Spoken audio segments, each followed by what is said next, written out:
Your Majesties, Your Royal Highnesses, ladies and gentlemen, now I call upon Kailash Satyarthi to come forward to receive the gold medal and the diploma.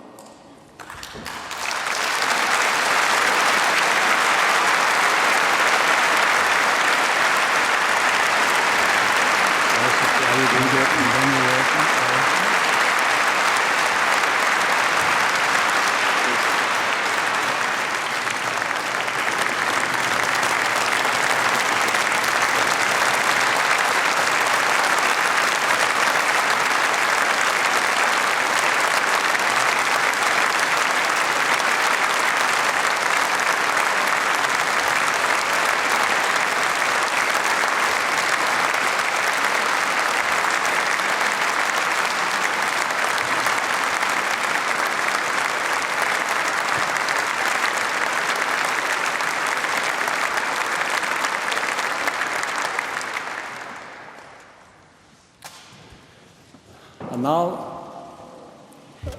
I call upon Malala Yousafzai to come forward to receive the gold medal and the diploma. Please come forward.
Your Majesties, Royal Highnesses, ladies and gentlemen, now I call upon Nobel Peace Prize laureate for 2014, Mr. Kailash Satyarthi. Please come forward to give your lecture.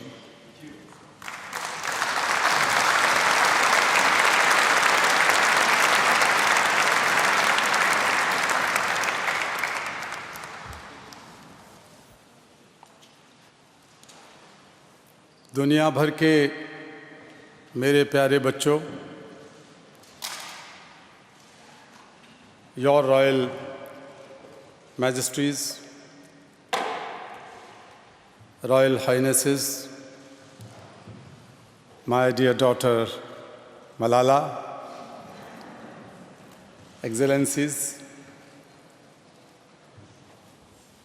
dear brother Tom Harkin,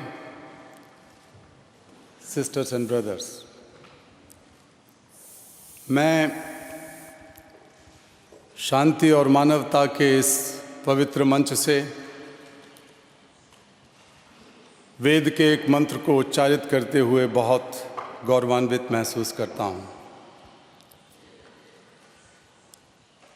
इस मंत्र में एक ऐसी प्रार्थना, एक ऐसी कामना और एक ऐसा संकल्प निहित है जो विश्व को मनुष्य जनित त्रासदियों से मुक्ति दिलाने का सामर्थ्य रखती है।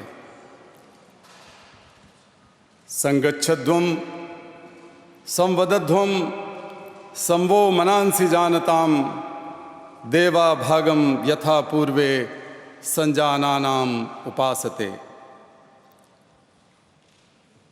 हम सभी साथ साथ चलें,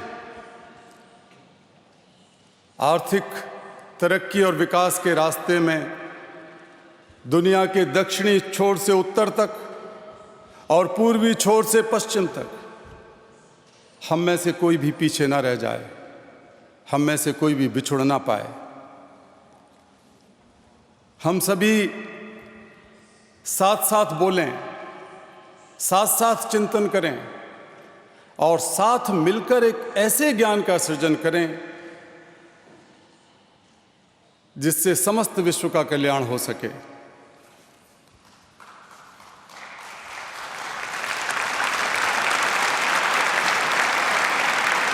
आज मैं सबसे पहले अपने स्वर्गवासी माता पिता को, स्वर्ग से भी महान अपनी जन्मभूमि भारत को और समस्त धरती माता को बहुत विनम्रता से नमन करता हूँ। मैं उन हजारों बच्चों को स्मरण करता हूँ जिनको आज़ाद कराने में मैं स्वयं मुक्त होता रहा हूँ। मुक्ति की पहली मुस्कुराहट में मैंने बार बार, हर बार उनके चेहरों पर ईश्वर को मुस्कुराते हुए देखा है।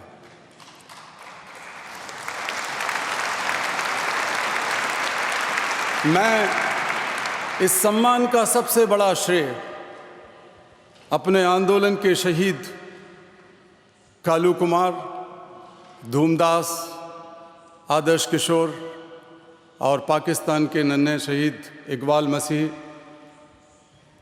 और ऐसे तमाम लोगों को देना चाहता हूं जिन्होंने बच्चों का बचपन लौटाने के लिए हंसते हंसते अपना सर्वोच्च बलिदान कर दिया। मैं आज उन सभी लोगों की तरफ से दुनिया भर में बच्चों को आज़ादी और शिक्षा दिलाने में लगे तमाम कार्यकर्ताओं की तरफ से और मेरे समस्त देशवासी बहनों और भाइयों की ओर से बहुत विनम्रता से आपका यह पुरस्कार स्वीकार करता हूँ।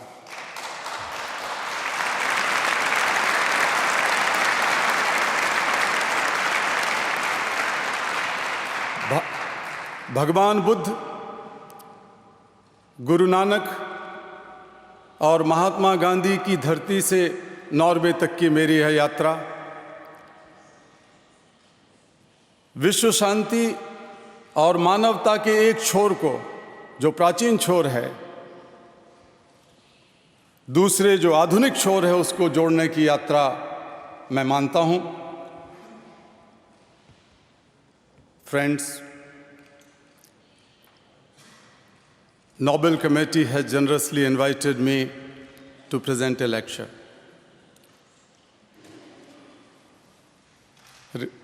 Respectfully, I am unable to do that because I am representing here the sound of silence, the cry of innocence, and the face of invisibility. I represent millions of those children who are left behind. And that's why I have kept an empty chair as a reminder. I have come here only to share the voices and dreams of our children, because they are all our children. I have looked into their frightened and exhausted eyes. I have held their injured bodies and I have felt their broken spirits. 20 years ago, in the foothills of the Himalayas, I met a small, skinny child laborer. He asked me, "Is the world so poor that it cannot give me a toy and a book instead of forcing me to take a gun or a tool?" I met a Sudanese child soldier. He was kidnapped by an extremist militia. As his first lesson, he was forced to kill his friends and family. He asked me, "What is my fault?" 12 years ago, a child mother from the streets of Colombia, trafficked, enslaved, raped, asked me this, "I have never had a dream. Can my child have one?" Friends, all the great religions teach us to care for our children. Jesus said, "Let the children come to me. Do not hinder them, for the kingdom of God belongs to them." Holy Quran says, "Kill not your children because of poverty." Friends, there is no greater violence than to deny the dreams of our children.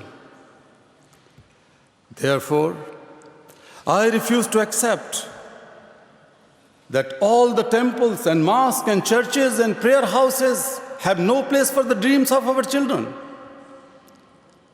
I refuse to accept that the world is so poor when just 1 week of military expenditure can bring all the children to classrooms.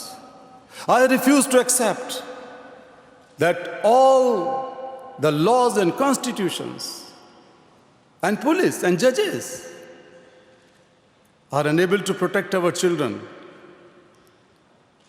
I refuse to accept that the shackles of slavery can ever be more stronger than the quest for freedom. I refuse to accept here.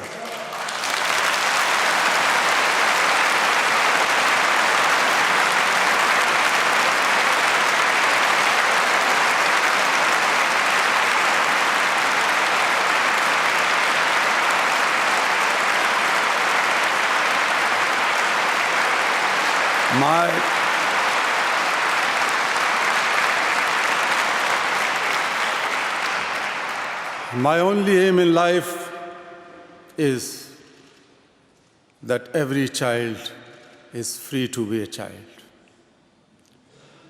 free to grow and develop, free to eat, sleep, and see daylight, free to laugh and cry, free to play and learn, free to go to school, and above all, free to dream. I have the privilege of working with many courageous people who have the same aim.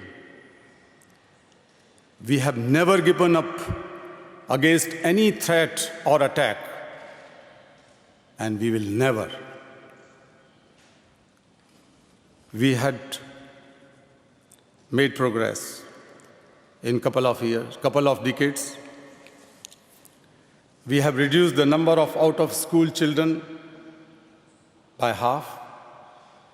We have reduced the number of child laborers by a third. We have reduced child mortality, malnutrition, and we have prevented millions of child deaths. But let us make no mistake. The great challenges still remain. Friends, the biggest challenge or the biggest crisis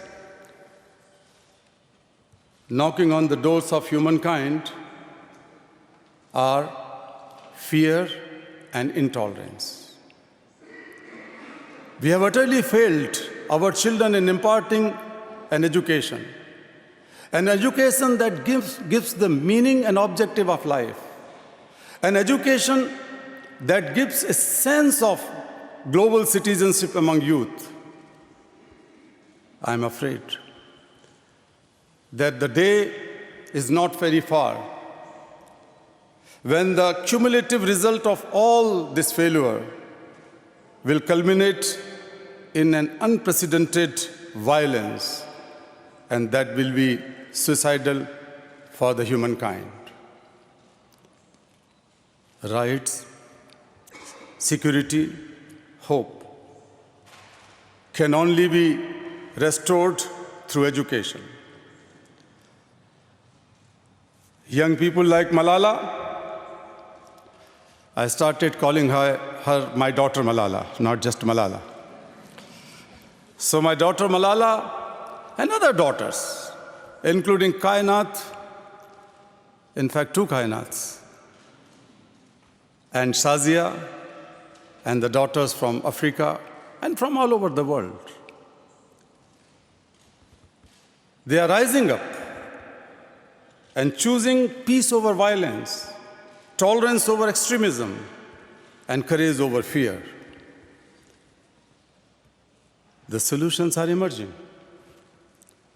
But these solutions cannot be found in the deliberations, in conferences alone, and cannot be found in the prescriptions from a distance. They lie in small groups and local organizations and individuals who are confronting with the problems every day. Even if they remain unacknowledged, unrecognized, and unknown to the world, the solutions are with them.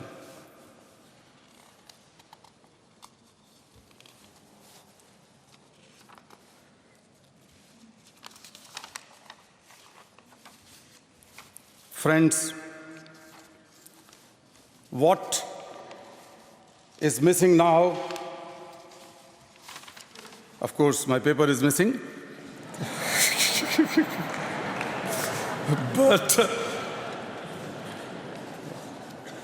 yeah, no problem. I will continue without that.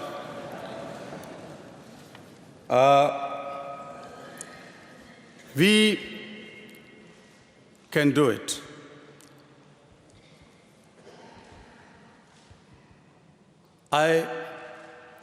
You may ask that what one person can do. I could recall a story of my childhood. A heavy fire broken out in the forest. Thank you so much. I don't know whether it has happened with some Nobel laureate before or not, but many things are happening today.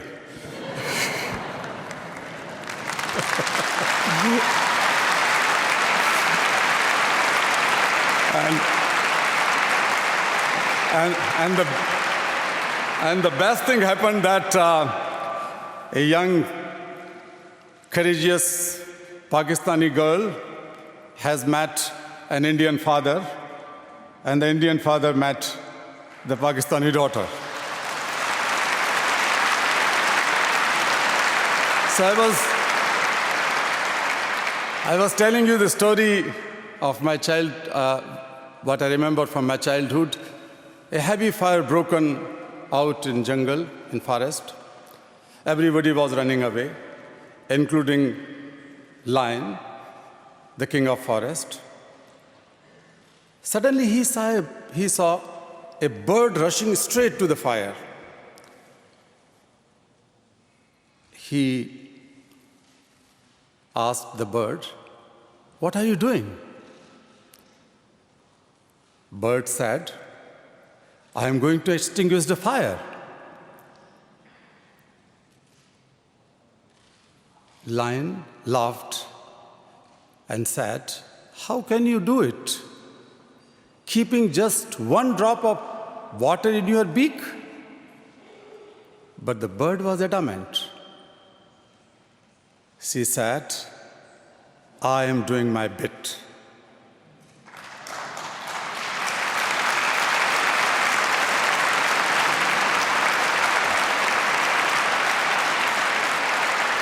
"18 years ago,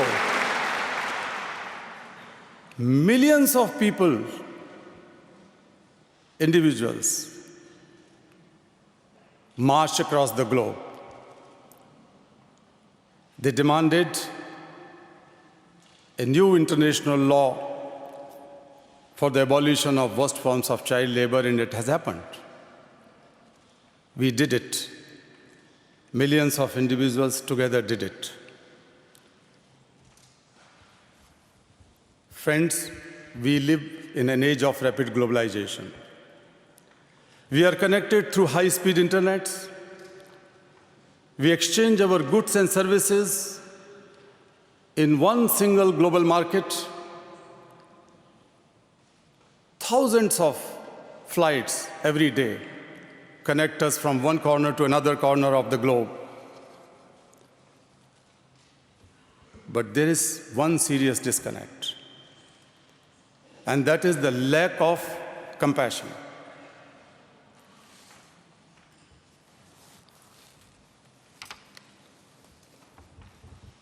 Let us inculcate and transform the individual's compassion into global compassion.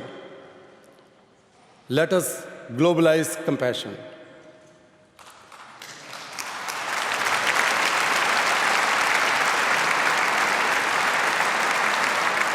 Mahatma Gandhi said, if we are to teach real peace to the world, we shall have to begin with the children. I humbly add, let us unite the world through the compassion for our children.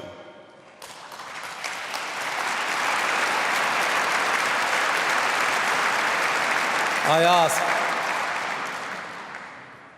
whose children are they who stitch footballs, yet never played with one? Whose children are they who harvest cocoa, tasted a chocolate? Whose children are they who are dying of Ebola? Whose children are they who are kidnapped and made hostage today? They are all our children. I remember an 8-year-old girl rescued from intergenerational forced labor from a stone quarry. When she was sitting with me in my car, right after the rescue, she asked me, "Why did you not come early?" Her angry question still shakes me and has the power to shake the whole world.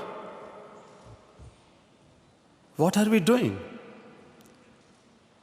What are we waiting for? How many girls will we allow to go without rescue?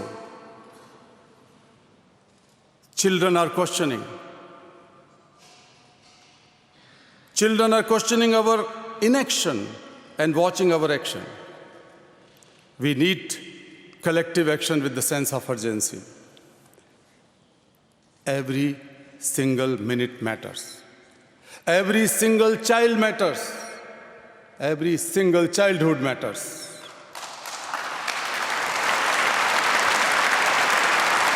Therefore,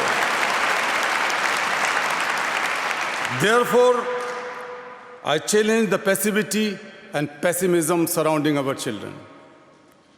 I challenge the culture of silence and a culture of pessimism, the culture of neutrality.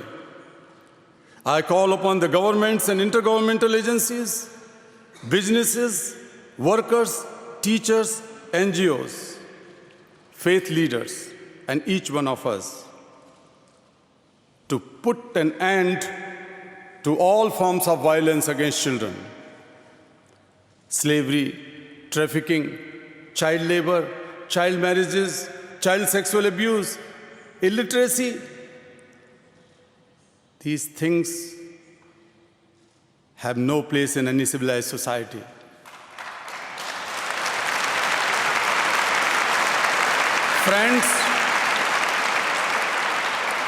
Friends, we can do this.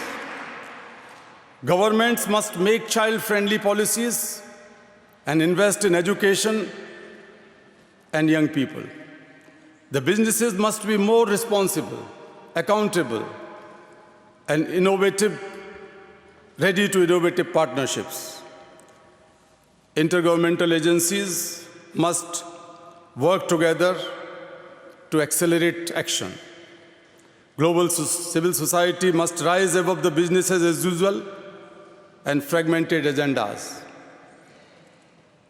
Faith leaders, institutions, and all of us must stand with our children. We must be bold, we must be ambitious, and we must have the will. We must keep our promises. Over 50 years ago, on the first day of my school, I met a boy, a cobbler boy, sitting outside the gate of my school. I asked to my teacher, why is he sitting outside? Why is he not with us in the classroom? He had no answer. One day I gathered all my courage and straight went to the father of that cobbler boy. And he said, "Sir, I have never thought about it. We are born to work." His answer made me angry. And it still makes me angry. As a child, I had a vision of tomorrow. A vision that a cobbler boy is sitting with me in my classroom. Now, the tomorrow has become today. I am today. You are today. Today is the time for every child to have the right to life, right to freedom, right to health, right to education, right to safety, right to dignity, right to equality, and right to peace.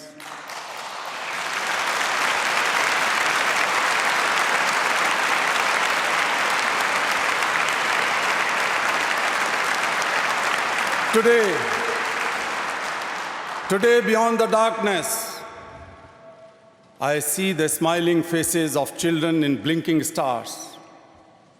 Today, in every wave of every ocean, I see my children are playing and dancing. Today, in every plant, in every tree, in every mountain, I see children are growing freely with dignity. Friends, I want to see and feel this today inside you. My dear sisters and brothers, as I said, many interesting things are happening today. But may I request you to put your hand close to your heart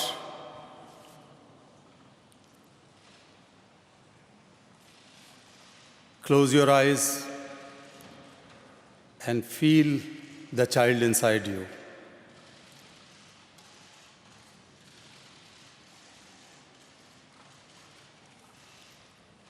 I am sure you can.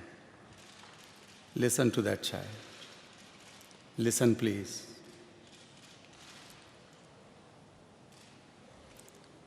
Today, I see thousands of Mahatma Gandhis, Nelson Mandelas, Martin Luther Kings calling on us. Let us democratize knowledge. Let us universalize justice. Together, let us globalize compassion. I call upon you in this room and all across the world. I call for a march from exploitation to education. I call for a march from poverty to shared prosperity, a march from slavery to liberty, and a march from violence to peace. Asato ma sadgamay, tamaso ma jyotirgamay, mrityor ma amritam gamay. Let us march from ignorance to awakening. Let us march from darkness to light. Let us march from mortality to divinity. Let us march